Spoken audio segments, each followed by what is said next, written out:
You moved into my lane and hit me. I got you on dashcam. Hold it. To everyone who said it, commented it, thought it, thinking it right now, saying it right now, or getting ready to comment it right now, I fucking know. I should not have told her about the damn dashcam. I know. I knew about 30 seconds after I said it in the video. I responded to the first comment months and months ago, admitting it was a rookie mistake, and I know better now. I responded in the same way to the next 5 people or so who also commented on it. What I haven't done, however, is I haven't taken the opportunity to thank the next 467 people who decided to comment the same damn thing. So here it is. Thank you. Unfortunately, I'm not able to go into the video at this point and change what occurred and keep the dashcam a secret. The video is going to play with the same result every time. I know how ridiculous it was to have told her about the dashcam. I do. It's right up there with commenting about this damn thing one more damn time.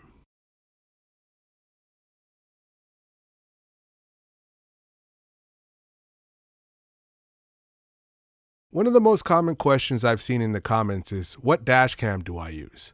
Well, here it is. This is a dashcam that was used in this video, as well as the compilations that I have posted thus far. I've included the link in the description for anyone who wants to check it out. It didn't cost much at all. It came with a rear cam, but it stopped working a couple of days after I set it up. I liked the way it looked when the lighting was good, but once the sun got below the horizon, the image was really grainy and I didn't like the way the videos looked at all. I just recently upgraded to this camera, which includes 2 cameras for the side views. I took the one that was previously mounted on the dash and I put it on the rear window, so now I have all angles covered as I drive, providing further evidence for situations like the one in the video, and it also allows me to do the breakdowns in my compilation videos with a little more detail. I still have about 3 videos worth of footage that was captured before the side cams, so if you keep up with the breakdowns you may see clips inserted here and there, but the full breakdowns will start right about compilation 15 or so. Now back to the video. I want to talk about a couple of comments that weren't quite as common, but did provide for some entertainment. One, this was maybe the 3rd or 4th video I edited. I was just learning the software when I did this. That's why it seems to be pretty simple. Some fast forwarding, a bunch of captions. When I was typing the captions, I kept referring to the other driver as the Grand Marquis driver, and I kept typing it out completely. Every time, trust me. I see how silly that is looking back with the current knowledge and skill set that I have. But that's what I did. I simply got tired of typing out the words Grand Marquis and started using the initials GM.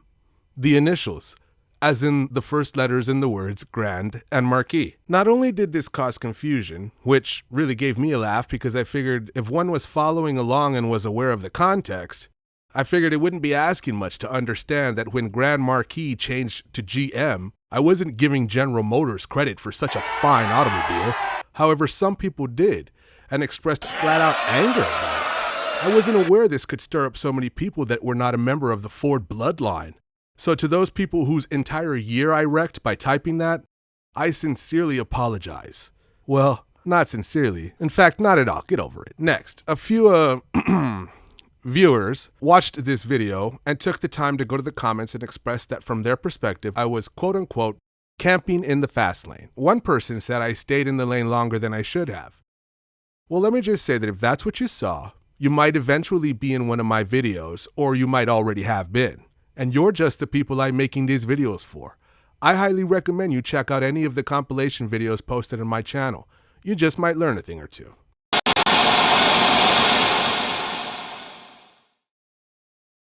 As the video cuts in, I'm in the passing lane. Now I'm going to toggle this back and forth so everyone, even those viewers, can see that what I was doing in the passing lane was passing a vehicle. That's why I got in the passing lane.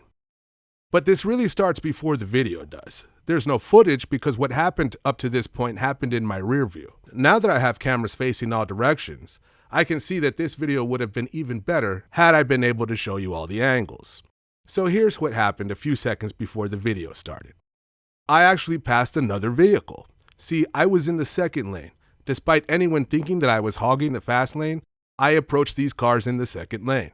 When I got to the car that was going slower than I was, I moved into the passing lane, get this, to pass. Now, this is where it actually started, because as I moved into the passing lane to make my move, I immediately saw the Grand Marquis in my rear view. She was a few hundred yards back, but she was coming up pretty fast.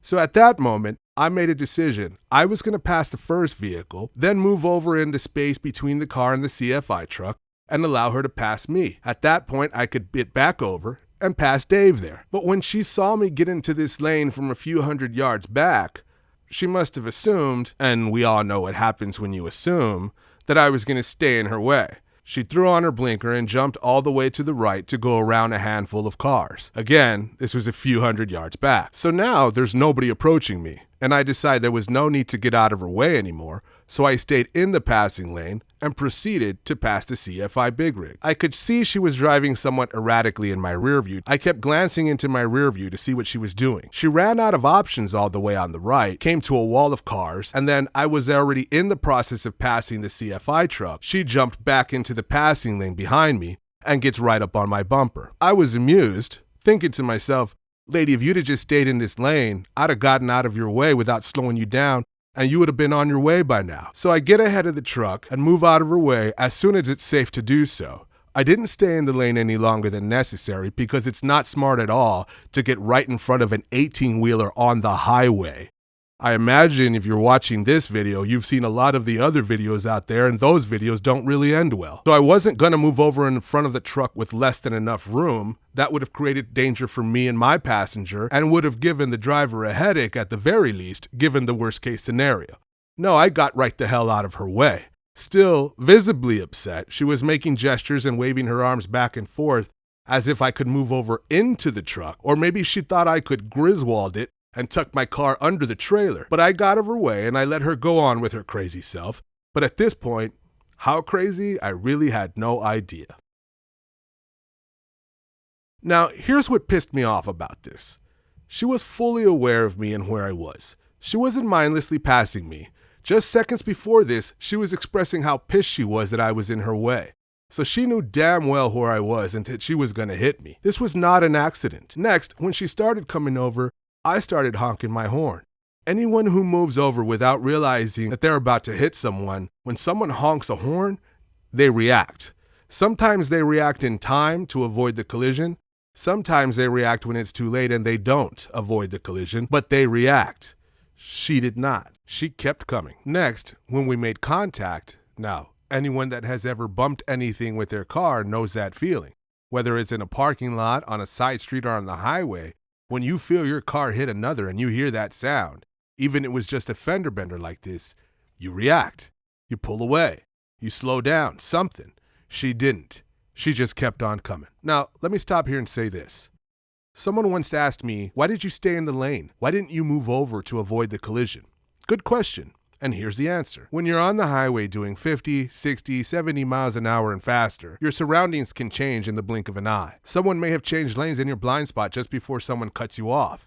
If you avoid the collision and you cause a collision with someone else as a result, guess what? You're now at fault. So if that was your solution, I don't recommend it. It's not wise at all. What I do recommend is that everyone who cares about driving safely get a dash cam, because it's inevitable that you will encounter one of these jackasses that does not care. Then she kept driving.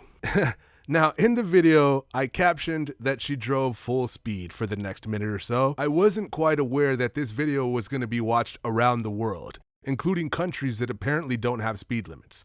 I realize now I was incorrect. So I stand corrected about driving full speed. What I really meant was she did not slow down at all. This camera didn't track my speed for display, but notice the speed of the stripes before the collision and the speed after, and you can see they are the same.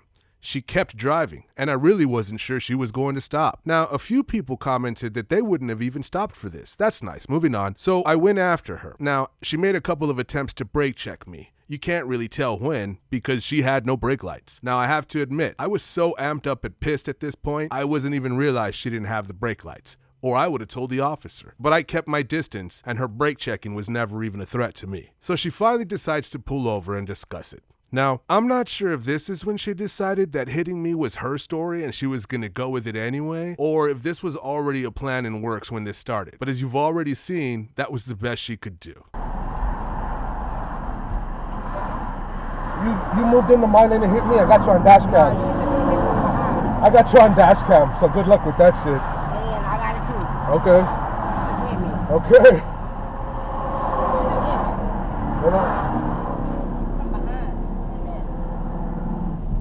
So we have that confrontation, and then she starts back to her car. This is the point where I said to myself, damn it, you shouldn't have told her about the dash cam. So then she gets into her car and we begin to wait for the police to arrive. Now, of course, there are many people curious about an update and what happened afterwards. One person even asked why the video doesn't include anything after, like what she said about Black and Brown sticking together. Well, when this happened, the camera was only 5 days old. The only way I had viewed any files up to this point was by pulling the card out and plugging it into my computer. I wasn't familiar with how to pull up the footage on the actual camera yet, so I figured I'd get to that and have it queued up for when there was time to show the officer. Well, while I was sitting there doing that, I guess she figured after our exchange that she wasn't going to get on my good side. So she came back over to the car and she actually went to the passenger side and started chatting up my wife. She was no longer combative. She was being quite friendly. My wife looked at her in disbelief and she asked my wife why she was giving her an attitude.